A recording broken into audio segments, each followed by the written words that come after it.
ভারতের ছবির মতো অপূর্ব সুন্দর একটি প্রদেশ সিকিম, যে সিকিম একটা সময় স্বাধীন দেশ ছিল, কিন্তু সিকিমের রাজা লেনদুপ দর্জি ইন্দিরা গান্ধীর সাথে হাত মিলিয়ে সিকিমকে তুলে দেয় ভারতের হাতে। এর মধ্য দিয়ে সিকিম সারা জীবনের জন্য পরাধীন হয়ে যায়। একই সংখ্যা দেখা গিয়েছিল বাংলাদেশের ক্ষেত্রেও। সংখ্যা ছিল শেখ হাসিনাও বাংলাদেশকে ভারতের হাতে তুলে দিতে পারেন। যদিও হাসিনা পালিয়েছে, কিন্তু ভারত বাংলাদেশ দখলের ষড়যন্ত্র চালিয়েই যাচ্ছে। তাহলে কি সিকিমের মতো বাংলাদেশও পরাধীন হবে? কিভাবেই বা সিকিম তাদের স্বাধীনতা হারালো? এ বিষয়ে আলোচনা করব আমাদের আজকের ভিডিওতে। বিস্তারিত জানতে ভিডিওটি না টেনে শেষ পর্যন্ত দেখতে থাকুন। সিকিম ভারতের উত্তরাংশে অবস্থিত তিব্বতের পাশের একটি রাজ্য। দেশভাগের আগে ব্রিটিশরা তিব্বতে যাওয়ার জন্য একসময় সিকিম দখল করে নেয় এবং 1888 সালে রাজা রামগয়াল আলোচনার জন্য কলকাতা গেলে তাকে বন্দী করা হয়। পরবর্তী সময়ে 1892 সালে তাকে মুক্তি দেওয়া হয় এবং সিকিমকে স্বাধীন ঘোষণা করে ব্রিটিশরা।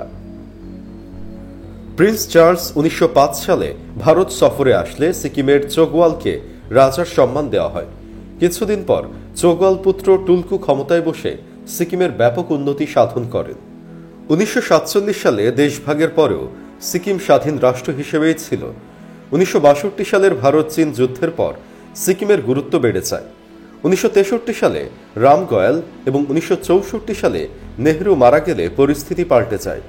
এ সময় ভারতের প্রধানমন্ত্রী ইন্দিরা গান্ধী বেইমানি করে সিকিমের সাথে। তিনি সর্বশক্তি নিয়োগ করেন সিকিমকে দখল করার জন্য।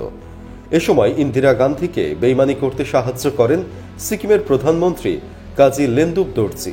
তিনি তার মাতৃভূমির সাথে বেইমানি করে ভারতের সাথে হাত মেলান। ঠিক এখনকার বাংলাদেশের মতো শেখ হাসিনা যেভাবে মোদির সাথে হাত মিলিয়েছিল, আনঅফিশিয়ালভাবে বাংলাদেশকে ভারতের একটি প্রদেশে পরিণত করেছিল, ঠিক একই অবস্থা হয়েছিল সিকিমের। লেনদুপ দর্জি সিকিমকে ভারতের হাতে তুলে দেন। 1970 সালে নেহরু সিকিমের ওপর লেনদুপ দর্জিকে ব্যবহার করে অরাজকতা সৃষ্টি করেন। রাজপ্রাসাদের সামনে দাঙ্গা ছড়িয়ে পড়লে ইন্দিরা সরকার রাজার নিরাপত্তার কথা বলে ভারতীয় বাহিনী পাঠায়। এখানেও হাসিনার পলায়নের দৃশ্যের সাথে মিলে যায় সিকিমের পরিস্থিতি।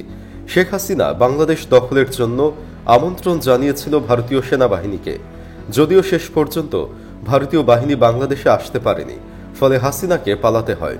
এক পর্যায়ে ভারতীয় বাহিনী লেনদুপ দর্জিকে গৃহবন্দী করে। বহির্বিশ্বের সাথে সমস্ত যোগাযোগ বিচ্ছিন্ন করা হয়।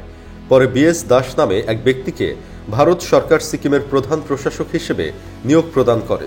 সিকিম দখল করে গান্ধী সরকার আবারও ভারতের তাবেদার লেনদুপ দর্জির হাতে দেশ ছেড়ে দেয়। লেনদুপ দর্জির সিকিম ন্যাশনাল কংগ্রেস 1974 সালে অনুষ্ঠিত নির্বাচনে কারচুপি করে পার্লামেন্টের 32 আসনের মধ্যে 31টি আসনই ছিনিয়ে নেয়। নির্বাচনে জিতে 27 মার্চ 1975-এ প্রথম ক্যাবিনেট মিটিংয়ে প্রধানমন্ত্রী লেনদুপ দর্জি রাজতন্ত্র বিলোপ ও জনমত যাচাইয়ের গণভোটের সিদ্ধান্ত নেন। ততদিনে সিকিমে ভারতীয় সেনাবাহিনী ঘাঁটি গড়ে ফেলেছে। তারা বন্দুকের মুখে ভোটারদের হ্যাঁ ভোট দিতে বাধ্য করে। পুরো ঘটনা ছিল সাজানো। 6 এপ্রিল 1975 সালের সকালে সিকিমের রাজা যখন নাস্তা করতে ব্যস্ত, সে সময় ভারতীয় সৈন্যরা রাজপ্রাসাদ আক্রমণ করে এবং রাজাকে বন্দী করে প্রাসাদ দখল করে নেয়। তারা একটি স্বাধীন রাষ্ট্রকে গ্রাস করে ভারতের প্রদেশে পরিণত করে। ভারতীয় সাংবাদিক Sudhir Sharma pain of losing a nation, অর্থাৎ একটি জাতির হারিয়ে যাওয়ার বেদনা নামে একটি প্রতিবেদনে জানান, ভারত তার স্বাধীনতার গোড়া থেকেই সিকিম দখলের পরিকল্পনা করেছিল। ভারতের প্রধানমন্ত্রী জওহরলাল নেহরু অনেকের সাথে কথোপকথনে তার ইঙ্গিত দিয়েছিলেন। ভারতের গোয়েন্দা সংস্থা রয়ের সাবেক পরিচালক অশোক রায়না তার বই inside story of India secret সার্ভিসে সিকিম সম্পর্কে লিখেন, ভারত সিদ্ধান্ত নিয়েছিল 1971 সালেই সিকিম দখল করে নেওয়া হবে। সে লক্ষ্যে সিকিমে প্রয়োজনীয় অবস্থা সৃষ্টির জন্য আন্দোলন, হত্যা ও রাজনৈতিক অস্থিরতা সৃষ্টি করা হচ্ছিল। তারা ছোট ছোট ইস্যুকে বড় করার চেষ্টা করে এবং সফল হয়। তার মধ্যে হিন্দু নেপালি ইস্যু অন্যতম। সাংবাদিক সুধীর শর্মা লিখেন, লেনদুপ দর্জি নিজেই শর্মাকে বলেছেন, ভারতের ইন্টেলিজেন্স ব্যুরোর লোকেরা বছরে 2-3 বার তার সাথে দেখা করে পরামর্শ দিত কিভাবে আন্দোলন পরিচালনা করা যাবে।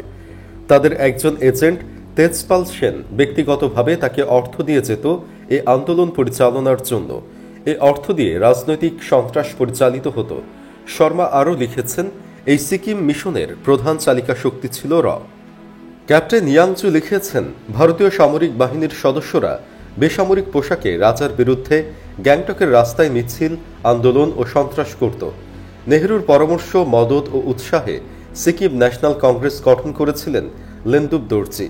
স্লোগান তুলেছিলেন, গণতন্ত্রের সংগ্রাম চলছে, চলবে। লেনদুপ দর্জির গণতন্ত্রের স্লোগান শুনে সিকিমের সাধারণ জনগণ ভাবতেই পারেনি এই স্লোগানের পেছনে প্রতিবেশী দেশ একটি জাতির স্বাধীনতা হরণ করতে আসছে। সিকিমের মতো ঘটনার অবতারণা বাংলাদেশেও যাতে না ঘটে সে ব্যাপারে অন্তর্বর্তীকালীন সরকারকে সচেতন থাকতে হবে। কারণ বাংলাদেশ ভারত সীমান্তে ভারত দিনের পর দিন অরাজকতা করেই চলেছে।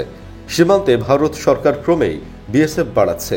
বিএসএফ সীমান্তে thermal night vision device, telescopic বন্দুকসহ উচ্চমানের হাতিয়ার মোতায়েন রেখেছে।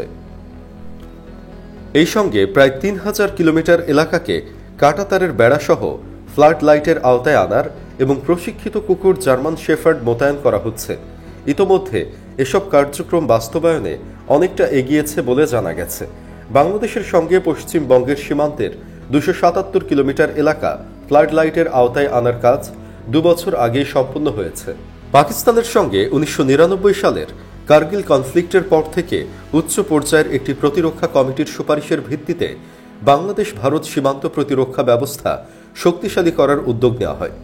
ভারত তার বাংলাদেশ সীমান্তে প্রথম পর্যায়ে ৮৫৪ কিলোমিটার এলাকায় বেড়া নির্মাণ করে এবং একই সঙ্গে পাকা সড়ক নির্মাণ করে ২৬০৬ কিলোমিটারের বেশি। দ্বিতীয় পর্যায়ে আরও ২৪৩০ কিলোমিটার এলাকায় বেড়া নির্মাণ, ৭৯৭ কিলোমিটার সড়ক এবং ২৪ কিলোমিটার সেতু নির্মাণ প্রকল্প অনুমোদন করেছে। প্রকল্পের আওতায় পশ্চিমবঙ্গ, আসাম, মেঘালয়, ত্রিপুরা ও মিজোরাম সীমান্তে বেড়া ও সড়ক নির্মাণ কাজ করা হচ্ছে। ২০২৪ সাল নাগাদ ভারত মোট ২৫৩৬ কিলোমিটার কাঁটাতারের বেড়া এবং ৩২৫১ কিলোমিটার পাকা সড়ক নির্মাণ সম্পন্ন করেছে বলে ভারতীয় একটি সূত্রে জানা গেছে। যদিও ১৯৭৪ সালের ভারত বাংলাদেশ চুক্তি অনুযায়ী সীমান্তের ১৫০ গজের মধ্যে কোনো প্রতিরক্ষা কাঠামো নির্মাণ করা নিষিদ্ধ। তবুও ভারত তা করেই চলেছে, আর এতে লেনদুপ দর্জির মতো মোদী সরকারকে সাহায্য করেছে হাসিনা। ভারতীয় প্রোডাক্ট ভারতে পলায়নের পর নোম্যান্স ল্যান্ডে কাঁটাতারের বেড়া নির্মাণে প্রবলভাবে বাধা দিচ্ছে বিজিবি, আর এজন্য বাংলাদেশের সাথে আগ্রাসী আচরণ শুরু করেছে ভারত। বলা বাহুল্য, কাঁটাতারের বেড়া নির্মাণ ও সড়ক তৈরি প্রতিরক্ষা কাজের মধ্যেই পড়ে। ২০০৪ সালের সেপ্টেম্বরে অনুষ্ঠিত দুদেশের বৈঠকে বিষয়টি আলোচিত হলেও তা কোনো ফল দেয়নি। ভারতের বর্তমান প্রস্তুতি অনুযায়ী সীমান্ত সড়ক দিয়ে অনায়াসে সামরিক যানবাহন চলাচল করতে পারবে। এর ফলে দ্রুততম সময়ের মধ্যে ভারতীয় বাহিনী বাংলাদেশে প্রবেশ করতে পারবে। ভারতের বর্ডার আউটপোস্ট বিওপিওর সংখ্যা পূর্বের তুলনায় অন্তত ৩ গুণ বৃদ্ধি পেয়েছে। এর ফলে এগুলোতে মোতায়েন বিএসএফ এর সংখ্যাও সে তুলনায় বৃদ্ধি পেয়েছে বলে জানা গেছে। এ কারণেই বাংলাদেশের জনসাধারণের মধ্যে সিকিম ফোবিয়া কাজ করছে প্রবলভাবে। ভারতের প্রতি বাংলাদেশের মানুষের অবিশ্বাসের অন্যতম কারণ হল বাংলাদেশও সিকিমের পরিণতি বরণ করবে কিনা সেজন্য, আর সে ধরনের পরিবেশ সৃষ্টিতে ভারতে নানা প্রকল্পের বাস্তবায়ন চলছে। নতুন বাঙালি প্রজন্মকে সিকিমের করুণ পরিণতির ইতিহাস জানাতে হবে। ইতিহাস বলে ভারত সিকিমে এ কৌশলে চেষ্টা করে সফল হয়েছে। বাংলাদেশও সেই চেষ্টা করছে বলে অনেকেই সন্দেহ করেন। এসব কাজ অব্যাহত থাকলে সেটা হবে বাংলাদেশের জন্য অনেক বড় অশনি সংকেত। সিকিমের তরুণ প্রজন্ম তাদের এ সকল নেতাদের কীর্তির কথা ভেবে আজও লজ্জায় মুখ লুকায়। শেখ হাসিনা আর কিছুদিন এদেশে থাকলে বাংলাদেশের অবস্থাও সিকিমের মতো হতো কিনা কে জানে। সুপ্রিয় দর্শক, ভারতকে আপনি শত্রু নাকি বন্ধু মনে করেন? কমেন্ট বক্সে জানিয়ে দিন আপনার মতামত। ভিডিও ভালো লাগলে লাইক দিন এবং শেয়ার করুন, আর অবশ্যই চ্যানেলটি সাবস্ক্রাইব করুন।